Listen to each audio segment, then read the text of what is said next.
ሰላም ሰላም እንዴት ናችሁ? እንኳን ወደዚህ ቻናል በደህና መጣችሁ በድጋሚ። ዛሬ ደግሞ የምናየው አንድ በጣም ጠቃሚ የሆነ ነገር ነው። ይህም ዶክመንታችንን ስናዘጋጅ ተጨማሪ ስፔሶች በዶክመንታችን ውስጥ በሚፈጠሩብን ጊዜ እንዴት አድርገን ማስተካከል እንደምንችል የምናይበት ቪዲዮ ነው ማለት ነው። ዛሬ አብራችሁኝ ሁኑ። እንደምታዩት ይሄ ዶክመንት የተዘጋጀው ለምሳሌ ነው። ስለዚህ ይሄን ዶክመንት ጀስቲፋይ አልሆነም። ልክ እንደምታዩት ሌፍት አላይን ነው።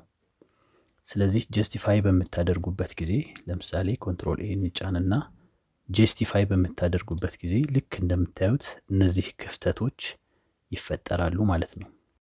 ይህም የሚሆንበት ምክንያት እንግዲህ ከተለያዩ ዌብሳይቶች ላይ ኮፒ አድርገን ቴክስቶችን ስናመጣ እና ሺፍትን ተጭነን ኢንተር ስንጫን ነው እነዚህ ነገሮች የሚፈጠሩት ማለት ነው። ስለዚህ ዶክመንታችን ላይ እንደዚህ አይነት ነገሮች ሊፈጠሩብን ይችላሉ ጀስቲፋይ ስናደርገው። ስለዚህ እነዚህን ኤክስትራ የሆኑ ስፔሶች፣ አላስፈላጊ የሆኑ ስፔሶቻችንን እንዴት አድርገን ማጥፋት እንችላለን የሚለውን ዛሬ እናያለን ማለት ነው። ይህንን ማድረግ የምንችለው እንግዲህ በሁለት መንገዶች ነው። እነዚህ ሁለት መንገዶች ምንድን ናቸው? የመጀመሪያው መንገድ እንግዲህ እንደዚህ ሰፊ ከሆነው አረፍተ ነገር መጨረሻ ላይ ሄደን ዲሌት የምትለዋን ኪ ከኪቦርዳችን ላይ መጫን ነው። ልክ እንደምታዩት ያስተካክልልናል ማለት ነው። ልክ እንደምታዩት ተስተካክሏል። በሁለተኛ ደረጃ ደግሞ እንግዲህ የምናየው ደግሞ ምንድነው? ይህንን እያንዳንዱን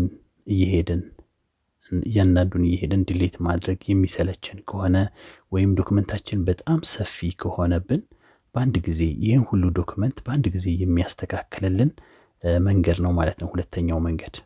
ስለዚህ ይህንን መንገድ ለማግኘት ምን ታደርጋላችሁ? ፋይል ትገባላችሁ። ከዛ በኋላ ኦፕሽን የሚለው ውስጥ ትገባላችሁ። ከዛ በኋላ አድቫንስድ የምትለዋ ውስጥ ይቺ ውስጥ ትገባላችሁ።